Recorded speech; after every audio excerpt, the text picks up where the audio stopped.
Entonces, pero siempre la presencia de mi tío Antonio era como una omnipresencia. Cada vez que él iba para allá, para el pueblo, para Calabozo, era una gran, una gran fiesta de alegría, si se quiere. Y yo recuerdo, ¿sabes, tocayo? Que, que yo, cuando estaba chiquito, mi tío Antonio se iba con dos de mis otros tíos que estaban ya en Caracas, Francisco y Rodolfo, quienes estudiaban en la Universidad Central de Venezuela, y se iban con otros muchachos estudiantes de la Universidad Central de Venezuela, se iban allá, entre ellos algunos que se han hecho famosos, el caso de Jesús Sevillano, el caso de Domingo Mendoza, que es el ideólogo y el cerebro y el motor de la creación del quinteto Contrapunto. Y ellos se iban, Juan Martínez Herrera, papá de Juan Tomás Martínez y de Jaime Martínez, oboísta, Armando Córdoba, Enrique Sánchez Rizo, quien fue sempiterno secretario de la Corte Suprema de Justicia, él murió hace unos cuantos años, y ellos se iban allá a Calabozo, chico, y ellos me enseñaban canciones corales. A un niñito de 4 años, 5 años, le enseñaban canciones corales del Orfeón Universitario. Me enseñaban la voz de la soprano. Y ellos cantaban la voz del tenor y la voz del bajo. Y yo cantando la voz de la soprano. O sea, se han convertido en un castrati, pues. Casi. Farinelli. Casi un Farinelli o Brochi. Y yo recuerdo que ellos me enseñaban esas voces y yo me tapaba los oídos para no oírme con aquellas voces, y es mi primer gran contacto con la polifonía y con el contrapunto. Y fue una cosa, una emoción. Yo lo he dicho varias veces que menos mal que yo no sufro ninguna cardiopatía, porque si no, imagínate, las emociones aquellos me hubieran llevado ya a la tumba.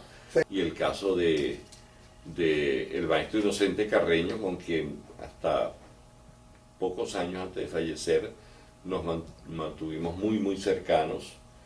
Inclusive cuando el maestro Carreño falleció, yo estaba por llamarlo por teléfono para hacerle una consulta con respecto al corno, instrumento que él tocó en la Sinfónica Venezuela, y yo tenía una duda con respecto a algo del corno y lo iba a llamar. Y en esos días, y fue cuando me llegó la noticia de su fallecimiento. Bueno, él murió ya de 90 y tantos años, 95, 97 años, algo así. Un mes antes tuve la oportunidad de entrevistarlo en su casa. ¿Ah, sí? Sí. Un mes antes, más o menos. Él era un personaje, un ser humano maravilloso. Yo realmente tengo un gratísimo recuerdo del maestro Inocente Carreño. Inclusive cuando yo estaba estudiando bachillerato, él dirigía. Mira los directores que teníamos en los liceos, los directores de coro. El maestro Inocente Carreño dirigía el coro del Liceo Aplicación. El maestro Antonio Lauro dirigía el coro del Liceo Fermín Toro. Antonio Esteves era director fundador del Orfeón del Liceo Andrés Bello, cuando Dionisio López Orihuela era, pero puras joyas. Es una cosa maravillosa que de esos maestros llegaran a ser directores de los coros del liceo. Eso es una cosa que te habla de un país hermoso. Como decía Antonio Esteves de mi abuelo Mariano, decía, él tenía un concepto monstruoso de la honestidad. Entonces, claro, todo eso que te viene ahí que uno no haya como decir de otra manera, sino que, cónchale, que gracias a la vida que uno tuvo esos referentes, ¿no? Y la pasión. La pasión, indudablemente. Se lo he dicho a todos mis hijos. Lo que tengas que hacer, hazlo con pasión.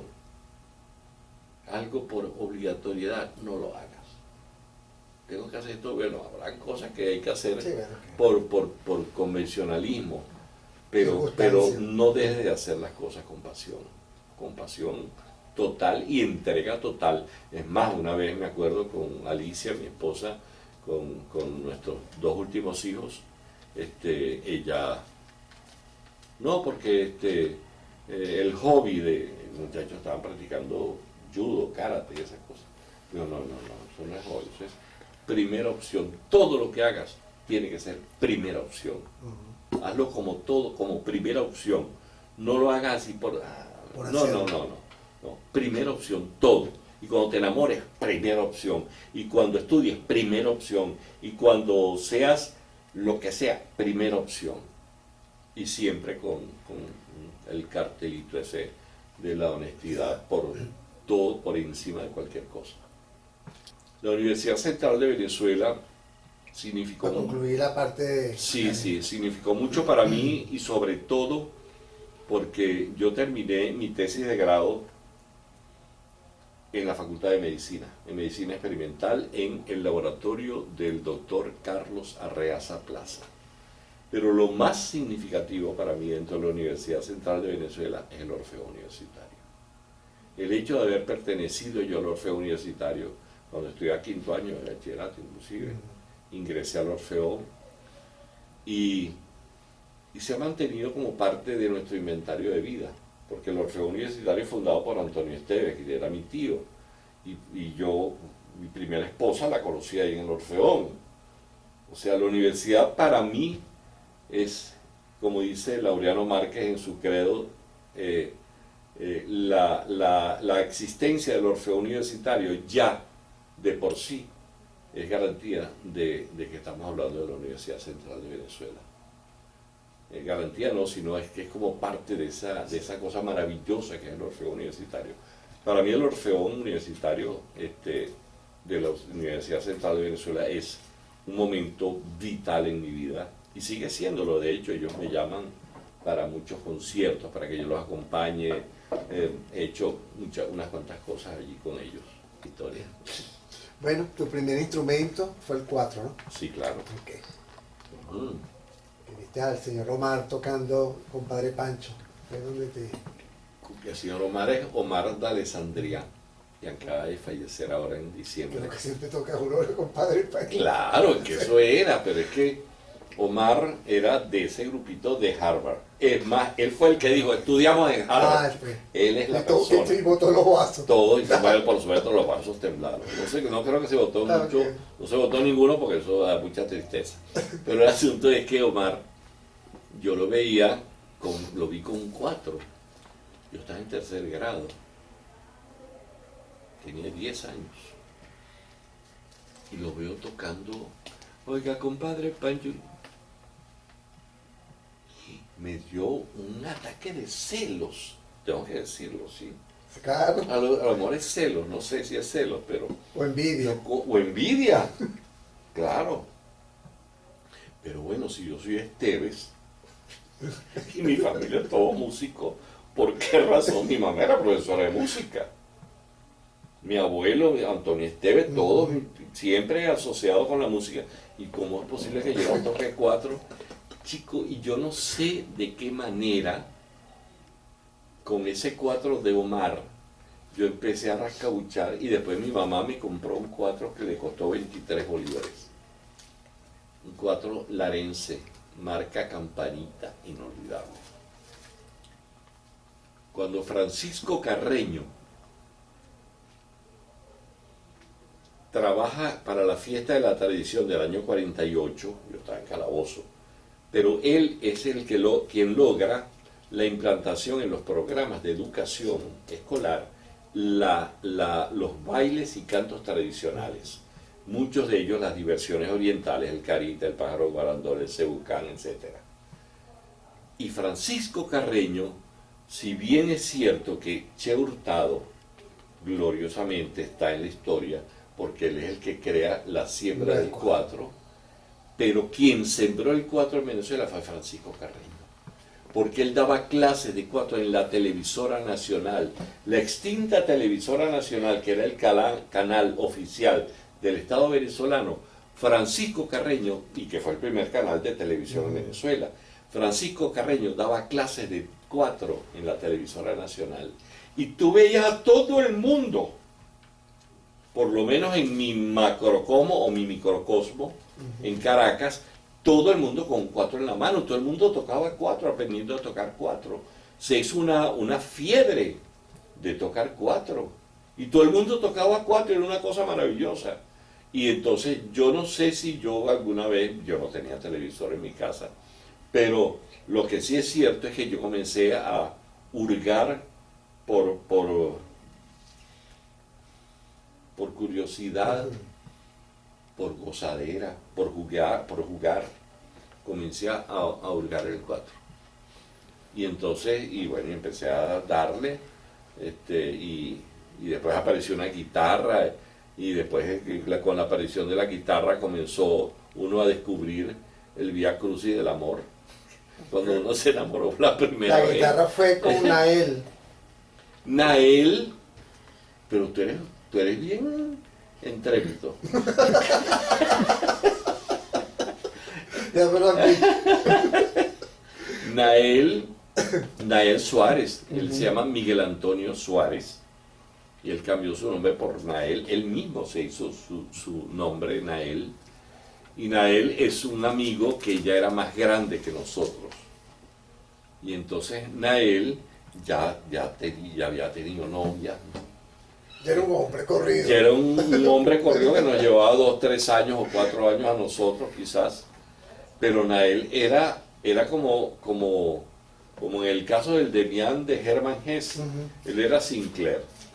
Ah, ok. Él era el muchacho que ya había tenido experiencias sexuales, inclusive, que era así, él nos contaba cosas y nosotros... Que este es uno de tus libros preferidos. Sí, fue uno de mis primeros libros que yo recuerdo cuando era un muchacho, ¿no? Pero eso de la guitarra alemana, que era con Nael, que no me quedó no, claro. es que había una guitarra alemana, que cónchale, ahorita me acuerdo, y la guitarra sonaba horrible. No sé qué tan horrible, pero nosotros usábamos un pullero. Entonces era una guitarra que yo tocaba y que comenzábamos a descubrir los boleros. Aparte de que había una señora, yo vivía entonces en el peaje, en la entrada de la Cota 905, el segundo edificio, el edificio San Miguel, yo vivía, y allí en la entrada de lo que es el barrio San Miguel, la primera casa era de Sofía López. Sofía López tenía un sobrino, Rafael Colmenares, que acaba de fallecer ahora en diciembre, era de mis amigos eternos también. Y entonces Sofía, ella no había tenido hijos, era una señora ya viuda, y de alguna manera, bueno, ella decía que Rafael, su sobrino, y yo eran los 2 hijos que ella no había tenido. Y entonces ella tenía muchos discos, y entonces yo me iba en vacaciones, en las vacaciones escolares, yo me iba para su casa a escuchar música, y hasta le organicé toda la discoteca con el lomo de los discos, le ponía un numerito y una libreta de teléfono, que era una libreta, sí claro, pero eso es demasiado moderno, pero aquello era una libreta de teléfonos marrón, que no era como que diría yo en mi pueblo, no era marrón, era marrona. Entonces la libreta de teléfono índice, y ahí yo anotaba todos los discos, y tú querías escuchar,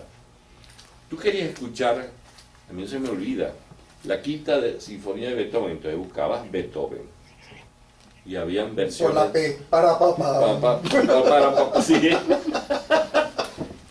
Quería escuchar la quinta de Beethoven, y al escucharla tenías versiones de Solti, de von Karajan y de Arturo Toscanini. Y así como estaba Beethoven, y así como estaba Gershwin, y así como estaba Bach, y como tenía discos de toda esta gente, también tenía los discos de los grandes del bolero en Latinoamérica.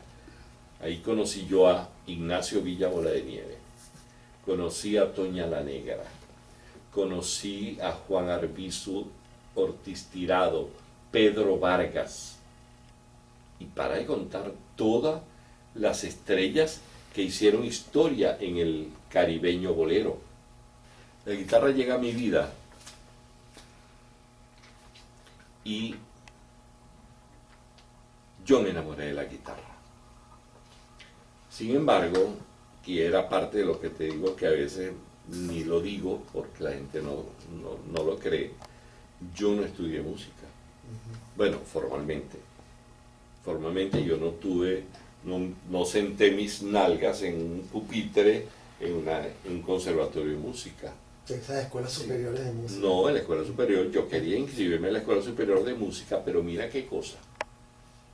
Quienes no querían que yo me inscribiera, que yo estudiara música, eran, y esto sí lo recuerdo, Antonio Esteves y mi mamá, la nena Esteves. Y yo me acuerdo que mi tío decía, no, lo que pasa es que el músico sufre mucho. No te pongas a estar inventando ahí. Entonces, yo no estudié música, hice mi bachillerato con muy buenas notas. Quizá en cuarto año no tanto, porque ya yo empecé con otras actividades paralelas, pero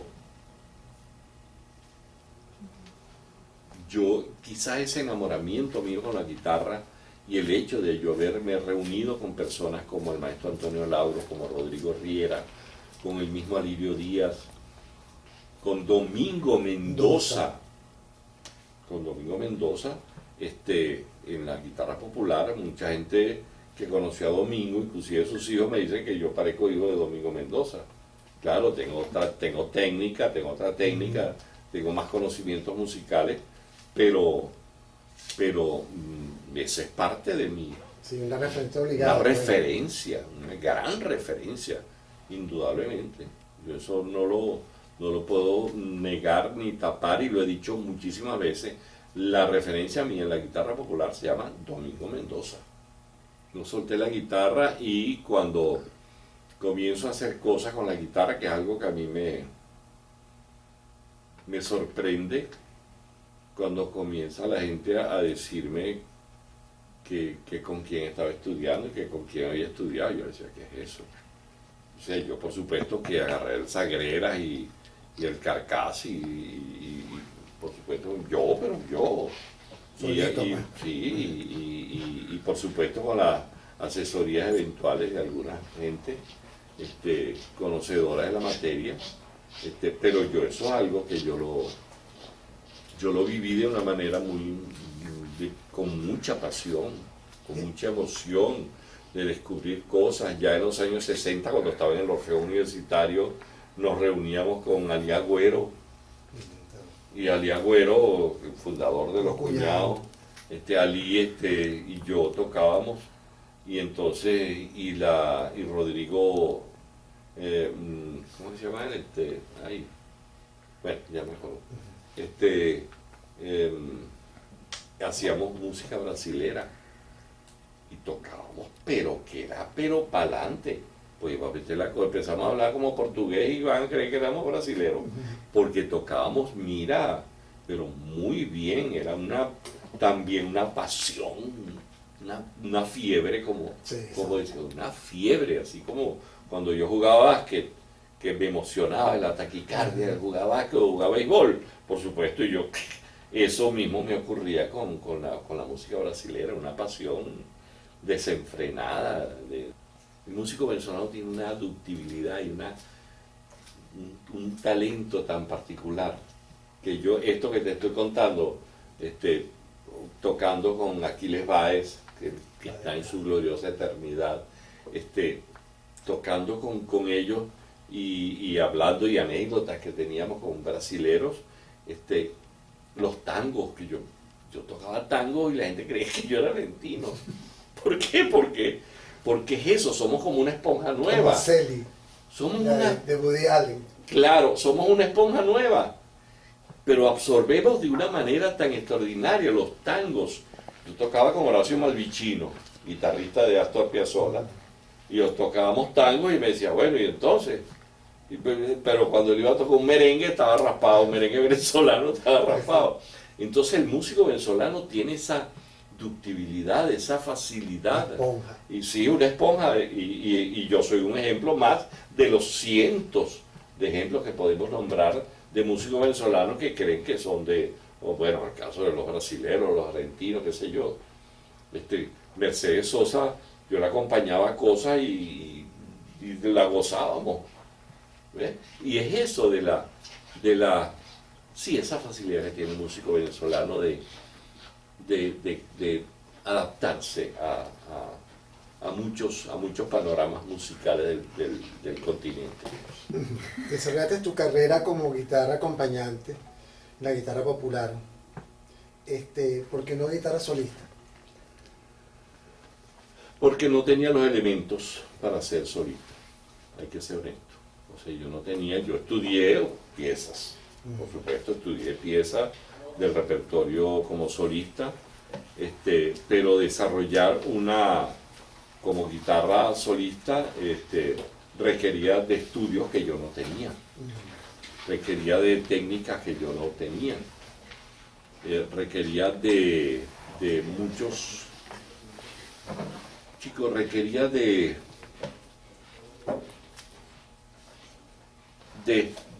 experiencias que yo no poseía. Entonces, pero sin embargo, con la guitarra acompañante, alguien, no sé quién, aquí sí estoy como, no sé quién me dijo, pero ¿y cuál es el rollo?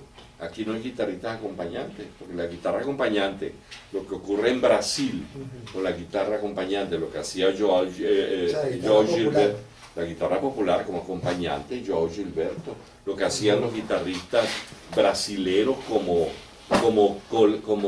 Pepete, que fue el primer guitarrista con quien vino Mercedes Sosa aquí a Venezuela, que tocaba guitarra pero era un demonio. Y después con Colacho, o sea, y después que conocí a Falú, oye, pero los tipos acompañando guitarra popular, pero era de altísimo nivel. En Venezuela no. No hay escuela. No hay escuela. No hay escuela. Ahorita me están seduciendo para que yo dicte unos talleres de guitarra acompañante, y yo ya he hecho inclusive conciertos y he hecho talleres, pero algo como más formal. No es que el otro no sea formal, pero no existe el concepto de la guitarra acompañante en Venezuela, y yo lo atribuyo a que cuando comienza el desarrollo de la guitarra en Venezuela, estamos hablando del maestro Raúl Borges hacia adelante, era la guitarra solista hasta que llega a un clímax en los años 70 con Alirio Díaz como el mejor guitarrista del mundo. Y todo el mundo quería tocar como Alirio Díaz, y todo el mundo quería ser guitarrista como Alirio Díaz, y no todo el mundo quería hacer una guitarra acompañante donde se llenaran espacio y se, como me dijo una vez Ilan Chester, yo acompañándolo a él, me dice, vale, yo te oigo en la guitarra, yo oigo oboe, flautas, violines, yo oigo toda vaina. Tú eres como el arroz. Bueno, así me dice el Pollo Brito, me dice que yo acompaño más que el arroz. Eso lo digo el Pollo Brito una vez. No fue lo que se me ocurrió. Sí, pero es eso. La guitarra acompañante es un cosmo maravilloso. Todos esos grandes escultores. Pero sí, ¿a qué género apuntas más? Yo. ¿A qué? Ocho, porque tú me haces esa pregunta. ¿Cómo le voy a echar yo la partida para atrás a un vals, un merengue o un bolero? No, yo siento que yo soy un malandro tocando bolero. Soy bueno tocando, sí, realmente lo hago bien. Por supuesto, el merengue también hay que bailar pegado conmigo. Bueno, eso lo han dicho los otros muchachos. La manera como toca el merengue, míralo, yo les he visto, ¿no? Mira cómo se acompaña el merengue, ¿entiendes? Porque, bueno, yo he desarrollado esas cosas. La danza zuliana. ¿Cómo aprendí yo a tocar danza zuliana, Miguel? ¿Cómo aprendí yo a tocar eso que los maracuchos me dicen? Regación. Sí, coño, ¿cómo hacen? ¿Sabes cómo? Fue eso. Escuchando con Cristóbal Soto un disco de Armando Molero, un disco azul celeste, con la fotografía en blanco y negro de Armando Molero, donde oíamos cómo este señor hace para acompañar esa danza y algo que en Zulia se llama bambuco playero. ¿Cómo hace este tipo? ¿Qué es esto? Y nos pusimos Cristóbal y yo. Y luego Cristóbal se tuvo que ir, o se metió en otras cosas, pero con la primera persona que yo me pongo a tratar de descifrar aquello que hacía Armando Molero, acompañándose él cantando, era copiar, ¿qué hace este tipo? ¿Cómo es la cosa? Y escribirlo. Y una vez que lo escribía, yo he dado talleres, inclusive fíjate tú qué bomba, ¿no? El Royal Academy of Music de London, of London. Yo di un taller sobre la guitarra para guitarristas ingleses, y habían quizás algunos latinos. Y entonces yo les ponía una pizarra, pedí una pizarra pentagramada y les escribía los ritmos, miren esto, con la parte ritmo, o sea, unas X, ¿no?, de ritmo en el pentagrama, y también con las notas musicales. Y entonces para que ellos vieran cómo era, y eso es mágico. ¿Cómo aprendí yo a tocar danza zuliana? Y los maracuchos me dicen, ¿cómo? ¿Cómo aprendiste? ¿Cómo es posible? Con Armando Molero, cultor. Un disco que cayó en mis manos y que me puse a descifrar qué era lo que decía allí, cómo lo hacía. A mí mis compañeros del cuarteto, Toñito me decía, concho, compadre, menos mal que usted no estudió, porque si no, no lo veríamos. Usted estaría quién sabe a dónde. Pero hay también esa doble cosa, ¿no? A lo mejor el hecho de no haber estudiado formalmente, porque sí me fajé a estudiar música, Miguel, pero duro. Y por supuesto tenía yo no sé cómo aprendí a solfear, no me pregunten. Yo no sé. Bueno, claro, aparecieron unos libros, unas cosas, gente que cree... Bueno, hiciste en la central con Eduardo Serrano. Fui a unas clases de teoría y solfeo con el maestro Serrano, sí, eso en los años 60, cuando yo era miembro del Orfeo Universitario, sí, cierto. Fueron pocas, fueron 2, 3, 4 clases, no recuerdo más. Me unió una amistad hermosísima con el maestro Serrano. Después él ya bien hechecito, y era un ser humano espectacularmente maravilloso. Pero sí hice unas clases con él, sí, en efecto. Pero nunca me sometí al rigor de un examen, presenta, no, nada. Yo iba de pura gozadera. Era de pura gozadera, y yo iba para eso.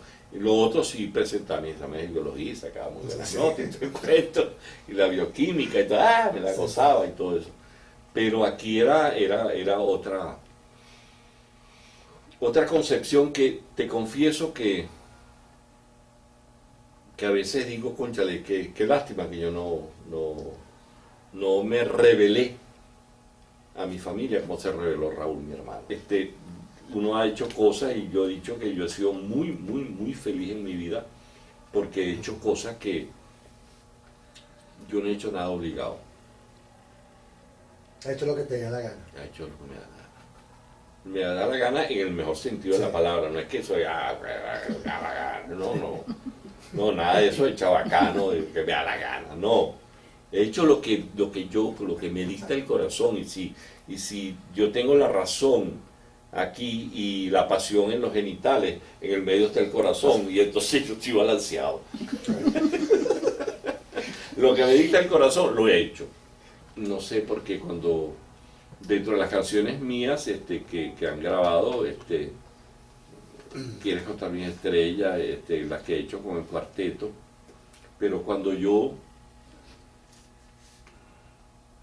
estaba... Yo esperaba tu voz. Yo esperaré tu voz. Esperaré tu voz. Yo esperaré tu voz es una canción que yo hice. Mucha gente cree que yo se la dediqué a alguna mujer, ¿no? Algún amor apasionado, ¿sí? Pero no, eso fue un amigo que fue compañero mío de bachillerato.